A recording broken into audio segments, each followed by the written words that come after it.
You're coming my way. You're coming my way. It's so exciting. We've been I'm waiting. very How are you stoked. feeling? I'm very excited. Yeah, we've been trying for it for a long time. Like Yep. like it's been like and it was always like we'll be on tour, like on on the vehicle, just being like, oh man, we should do Australia. Like, oh yeah, let's hit up the team about Australia, and all right, we're working at it. Like, and it be something that almost happened, didn't happen due to a myriad of different reasons why, logistically or just or in the past promoters weren't sure on it, and finally this perfect situation lined up with Ailstorm coming out and the promoter wanting a band along with them, and they're like, oh well, here you go. And so Awesome. hopefully this is the beginning of many more shows for us down there. All right. I'm going to pick your brain more about the video side of things with Nekrogoblikon, Okay. which is Yeah. obviously something you probably get asked quite a lot anyways. But I want to talk about Brandon Dermer first because Yeah. I'm quite the fan. You've worked with him a bit and he's gone on to Oh. some pretty incredible things. How Oh did yeah, the he's been relationship first start? honestly, yeah, our career as a band really is thanks to Brandon discovering us, because we were, like we were a band for like 6 years, just kind of locally and on MySpace and all that stuff. Just we by the time we met him, we already had two albums out, but we didn't have a lot of traction, and we didn't have any kind of we kind of started as a joke. We weren't really a goblin. Like, we didn't have any shtick. We were just like six guys who hey, it'd be funny to do a bunch of metal songs about goblins. They didn't. It wasn't thought of, in that big of a scale yet. Um, but Brandon caught us at a show in like the Valley of Los Angeles in front of like 10 people, and they were all like our friends, like it was. Yeah. So and he came with a coworker of mine at the time, and he was just floored, and he was just like, guys, like I have to do something with this. We have to do a video. We have to, and so luckily he happened to know a goblin, John Yeah. Goblikon. Yeah. Yeah. So that, yeah, Brandon and Dave Rispoli brought this character to life, and yeah, and we've been, Brandon and Dave are like, they're like bandmates, but Yeah. just not in the traditional sense of playing music. Mm. They're like thematic bandmates, and they're, and obviously we have the podcast, the Right Now Yeah. podcast, which we're doing. So yeah, it's Brandon. To say we worked with Brandon a bit is definitely an understatement. He's definitely, we work side by side, kind of, for the last 12 years, Yeah. since the introduction of this character. It launched us into touring before we were ready for it even. Yeah, so it's been a wild ride. His career obviously took off quite a bit too. Oh yeah. I loved the show he did with James Vanderbeek for Diplo. That was phenomenal. How did you kind of feel? Because you probably saw him a little more primitive than he's become now. How did you find observing his, let's go, mental and artistic scope that he underwent working with you guys and pushing some boundaries?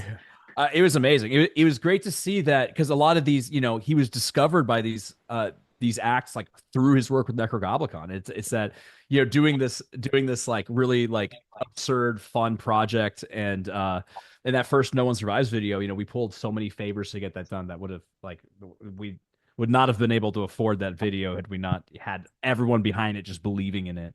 And it was like a passion project, but we, had a good feeling about it. And it's great to see that people like Diplo and, Dylan Francis and whatnot were like, saw that and were like, that's fucking cool. Like, we need to find out the guy who made this, and that's, I think it's so awesome. And it speaks to, like, it speaks to how kind of universal the character is. Mm. And like, just, you don't have to be a metalhead to enjoy John Goblikon, or even Necrogoblikon for that matter.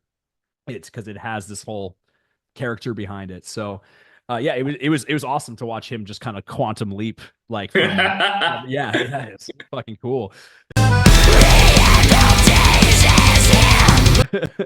Speaking of Quantum Leap, you've obviously talked about the single that did Quantum Leap for you guys. Mhm. Obviously, you do a video, it ends up in production's hands. You don't know what's going to come from it. Then you get it, you're stoked, you upload it. Then something like that happens. Mm. How did you go observing something that goes like, oh, 10 of my friends watched it to It, fuck that. That's an error, right? Call YouTube.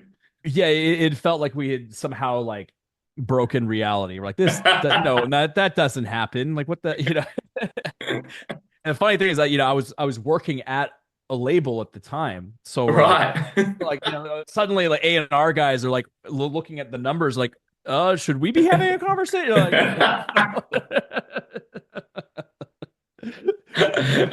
I love that.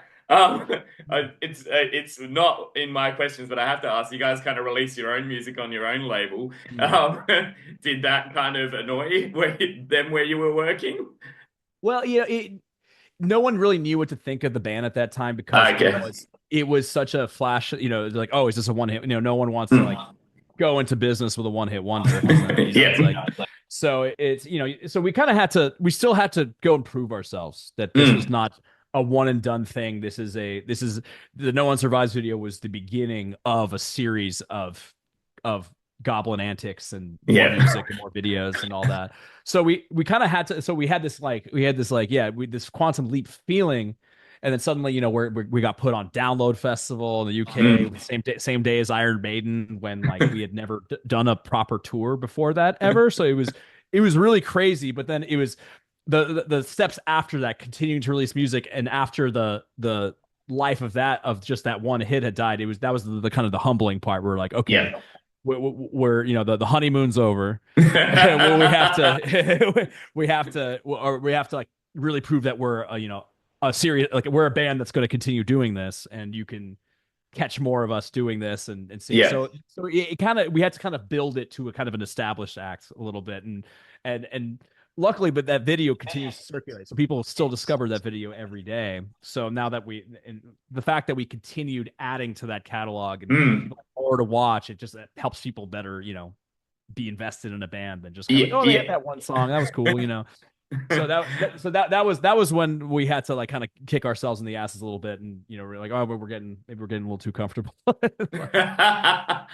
Did the kick in the ass, I don't know how to put this, make you, I guess, question you're working at a label, something like that, look into the idea of full-time musician, or was that just, oh, sorry, go for it. I've Oh, probably no, asked no, I'm enough. sorry. Yeah, I probably I accidentally cut people off a lot, so my you're bad good. if I did that. I actually so I was in the band before I started working at that label, so Ah, I did want to eventually just make somehow succeed with the band, but I didn't know yeah, how, and I was like kind of like learning, and yeah. I learned the music business to kind of be like, well, how do I make my band go on tour and Mm, be successful and stuff. So, uh, but it's funny, it's like I started working there, and I'm like, oh, maybe the band will be my fun project, and this will be my career, and that will be. yeah. But then it's like the second that that this No One Survives thing dropped, and went that hard, I suddenly didn't care about my job anymore. Like it was just like, I was like, all right, well, like this is all I care about now. Okay, actually, never mind. No, this isn't just a fun project. This is what I want to do with my life. So this. That's awesome. Talking about like the blow up of it, and obviously I was watching way too many videos, and now I'm buying a Goblin mask. Thanks for that.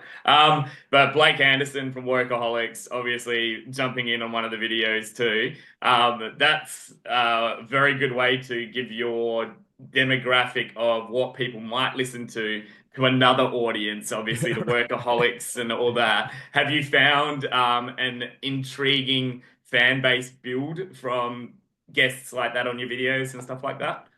every tour, whenever there's times where we meet fans, I'm at least like I hear so much that our show was their first metal show. And so so I feel like it's definitely introducing people, and I feel like the fact that we have this humorous element, we have a lot of melodic elements. It's a little bit softer to get into than like Cannibal Corpse, for instance. Yeah. So it's so I've been noticing that there is this kind of like, and what's cool too is I've noticed is that they don't stop there. Like we've become this kind of gateway band for at least for our, well, however big you'd consider our fan base to be. There's a like a percentage of those people where we were their entrance to metal, and then they'll come and watch our show, and then they'll see like our opening acts, which are just kind of more, are not wacky goblin bands, they're just more great metal, and then they're like, oh, they're cool too, and it's cool being able to introduce them to other metal Yeah. bands we think are sick also, and Yeah. it's people are getting into us, and then getting to the other side, and awesome. I found a way to bring Korn into this conversation because that's what that's what Korn was for me when I discovered them. I got into way heavier stuff later, but Yeah. if I had not gotten into them, I don't know that I would have. And I'm seeing a little bit of that from us, which Awesome. makes me very stoked. Yeah, absolutely. You see me riding on the fancy wind. Oh yeah. I think I've only got 15 minutes and I've got like 18 more questions to ask, so Oh that shit. sucks. But anyways, the obvious one, last record was like 2 years ago. Have we got some new music coming possibly? Will we hear it in Australia? I would be jumping the gun if I said we'd have new songs ready to play by the time we get Okay. there, but Yeah. just on a level of rehearsing enough to because we Yeah. don't want to don't want to train wreck a new song for you guys. But we are in the latter half of completing an EP, Oh, and cool. you will be hearing new songs off it in the first half of next year for Oh, sure. So awesome. Rad. yeah, A massive Death Clock fan as well, and you guys obviously awesome. shared the stage kind of Oh, it's idea. incredible. I Yeah. couldn't imagine seeing Death Clock live, so please enlighten me. What's that like? Oh, it's awesome. Yeah, it's Brennan Small's own words. It's a little bit like it's a little bit like being on a Universal ride because you're seeing like the screen has the characters on it, and before they come on and in between songs, they're kind of guiding you through the performance with face bones and other characters, and all the musicians playing like Brennan and the rest of the band are incredible players, like Yeah. nailing everything, but they're not putting the spotlight on themselves. They're kind of in the dark, so that the Mm. focus is on this ride you're on behind them, and it's if you're a fan of the show, it's Yeah. an amazing experience. Yeah, and Yeah. even if you're not, and even if you're not a fan of the show, like, and you're just a fan of metal, the songs are great and they're played flawlessly. So it's a great Awesome. experience. Yeah. Yeah. Did you steal some Death Clock fans, you reckon? We introduced a lot of Death Clock fans to us. Yeah. Yeah, a lot of people had never heard of us and like saw us and like bought a bunch of merch and they were like, "Yeah, you guys are one of our favorite bands now." I was like, wow, okay, cool. So this Awesome. was a good move, I guess. Yeah.